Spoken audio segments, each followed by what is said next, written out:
Барлығына сәлем, менің тоқыма каналыма қош келдіңіздер. Мен сіздерге қазір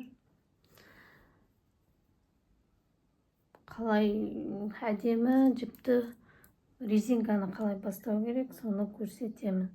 Алдымен менің каналыма тіркеліп, лайк басып, пікір қалдырып, достарымен бөлісуді ұмытпаңыздар.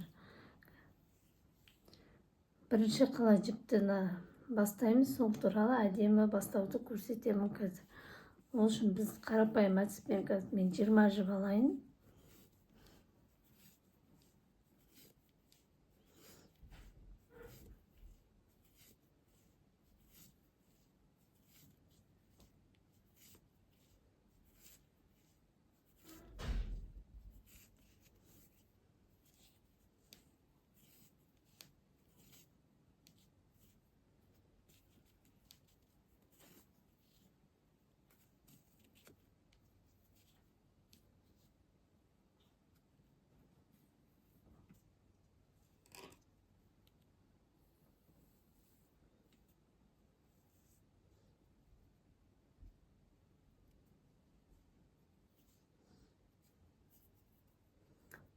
Бірінші жіпті осылай 10 тоқимыз. Екіншісінде осылай 10 тоқимын. Одан кейін екі жіптен кейін астынан біреу, екі рет жіпті орап алып, осылай алып шығамыз. Біреуін 10, астынан осылай екі жіпті орап алып шығамыз. Бізде қазір жібіміз көбейеді. Біреу, екеу. Осылай барлығын тоқып шығамыз.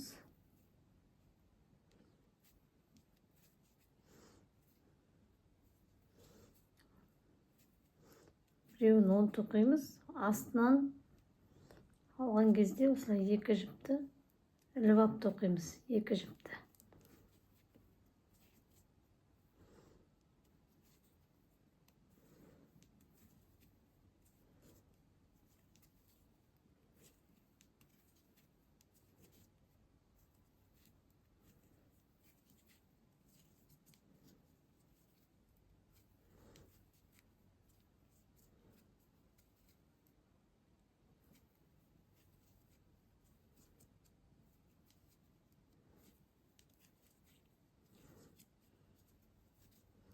Барлығын осылай тоқып шығамыз.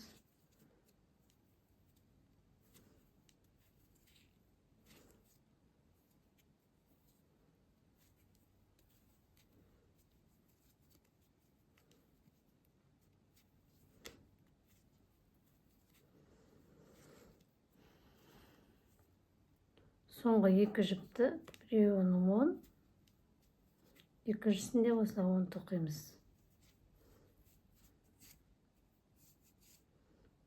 Бізде жібіміз екі есеге көбейді. Екінші қатарда біреу 10, екіншісінде 10 тоқимыз. Іліп алған жібімізді, жұмысшымызды өзімізге қаратып, осылай тоқымай босатып аламыз. Одан кейінгі жіпті 10 тоқимыз.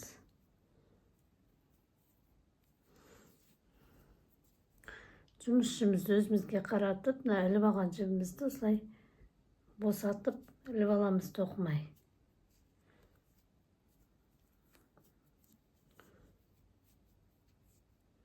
Осылай барлығын қазір тоқып шығамыз.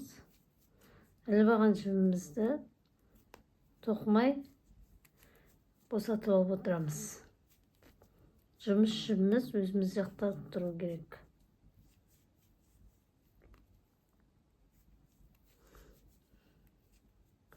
Шапка тоққанда, кардиган тоққанда резинкасын осылай бастасаңыздар болады. Өте әдемі көрінеді. Шарф тоққанға да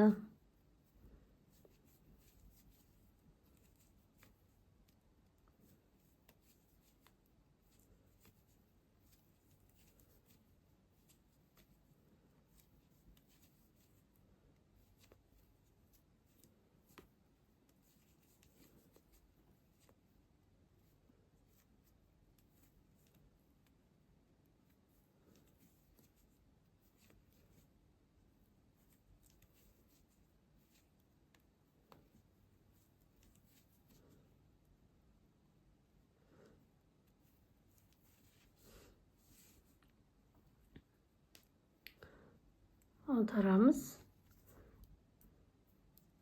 Біріншісін осылай 10 тоқып аламыз, бірінші жіптен бастап. Енді біз екі жіпті бірге осылай 10 тоқимыз.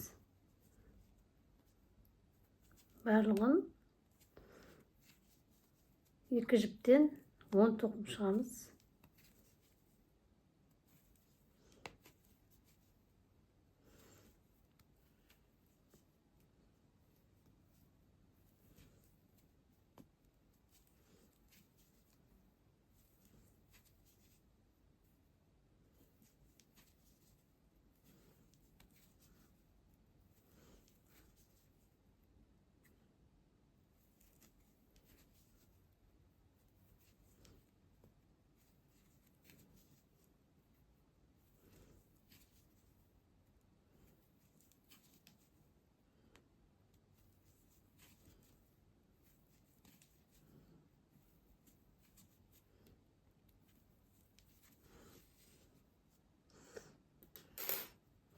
Біздің де осындай әдемі болып шықты. Өте қалың. Арт жағынан осындай.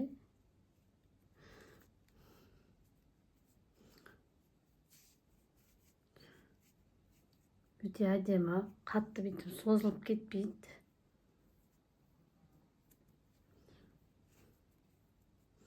Енді осыдан кейін узор тоқысаңыздар да болады. Резинка тоқи берсеңіздер де болады. Өте әдемі.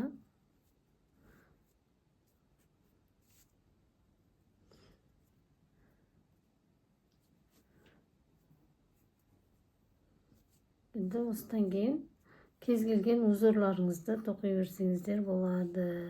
Шарф тоқуға болады бұндаймен. Өте әдемі.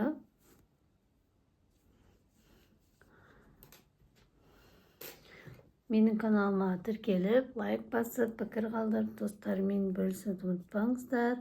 Сіздермен бірге болған Индира. Сау болыңыздар. Менің келесі видеомда кездескенше сау болыңыздар.